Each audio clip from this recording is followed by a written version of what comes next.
Hello, my name is Ari.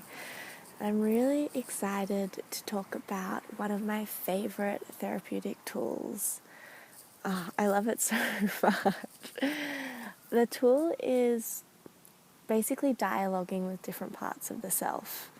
And I learnt it through the work of Hal and Sidra Stone, which is called voice dialogue.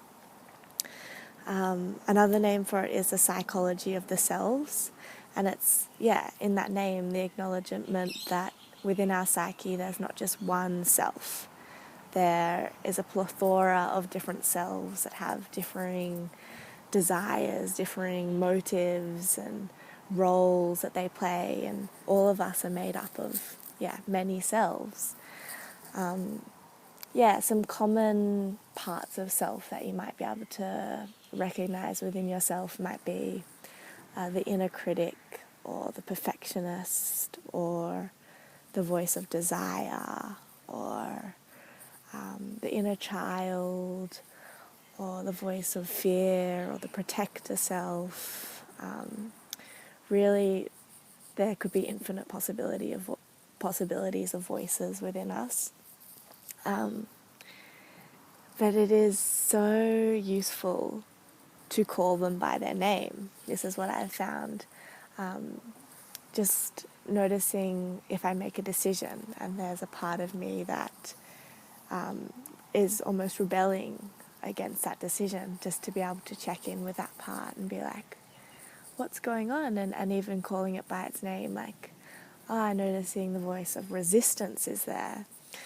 And the way that I most often dialogue with my different voices is through journaling, and I just simply write as my facilitator self is one way to put it. Can I please speak to the voice of resistance? And then I write resistance, and then whatever resistance says. But a really important part of the process is to really trust your capacity to access these voices. Like as soon as you say, can I speak to the voice of resistance? Allow resistance, or whatever voice you're speaking to answer as, yes, this is resistance here. What do you want? Or however that voice speaks. Because really we do have access to all of them, and through dialoguing with them I see that more and more and more. And another way that I use it is often in relationship, like with my partner. It can be really helpful to say, there's a part of me that is feeling really angry right now.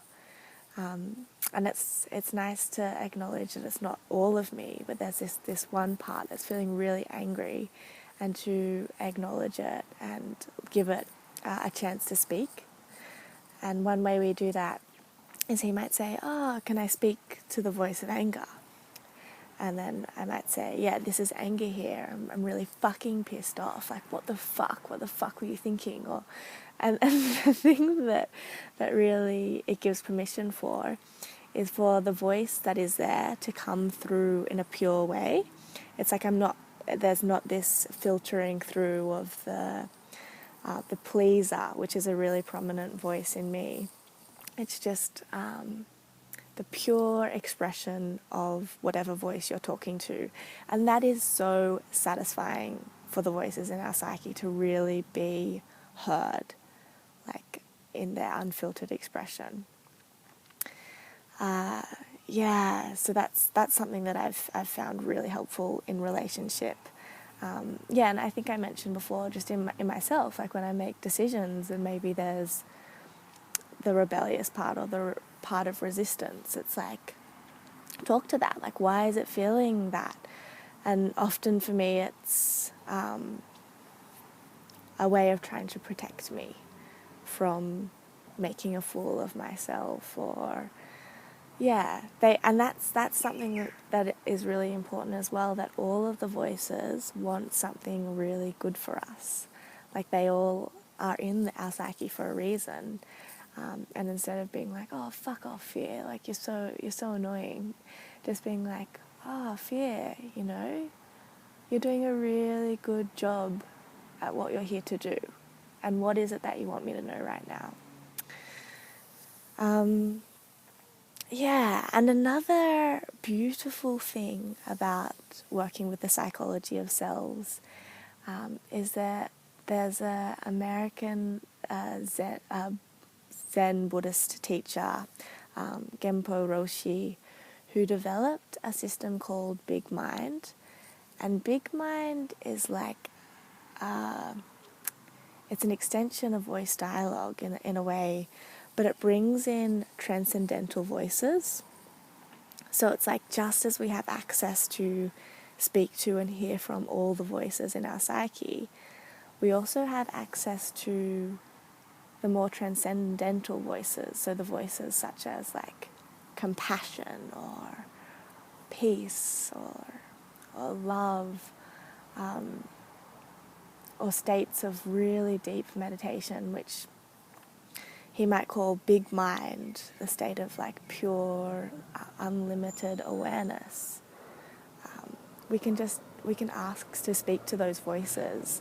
I really recommend looking up Big Mind. There's a process on YouTube that's absolutely beautiful.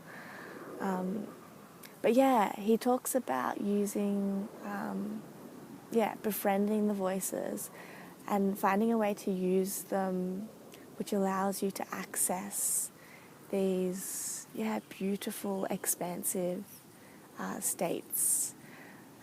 One example he gives in his book, Big Mind, Big Heart, is talking to the voice of the controller.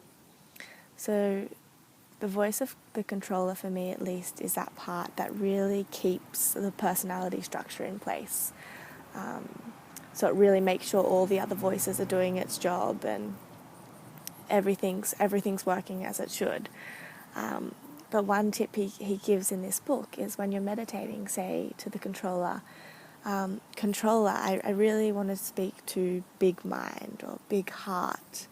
Can you please look after all the other voices for me? Can you please take care of them so I can do this? I know you're really good at controlling things, so if you could do that, that would be wonderful. And then listening to hear if the controller is willing to do that. And I've found that when my controller is willing to take care of the other voices in my psyche, I can access really deep meditation. I can speak to Big Mind. And the thing about the transcendental voices is sometimes they might not have as much to say.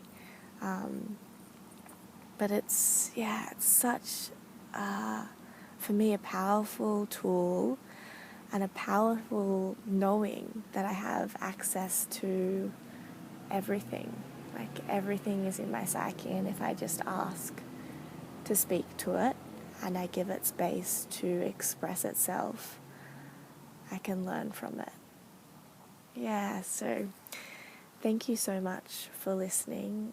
I hope you find this to be a useful therapeutic tool in your own life, and feel free to share this video and enjoy the rest of your day.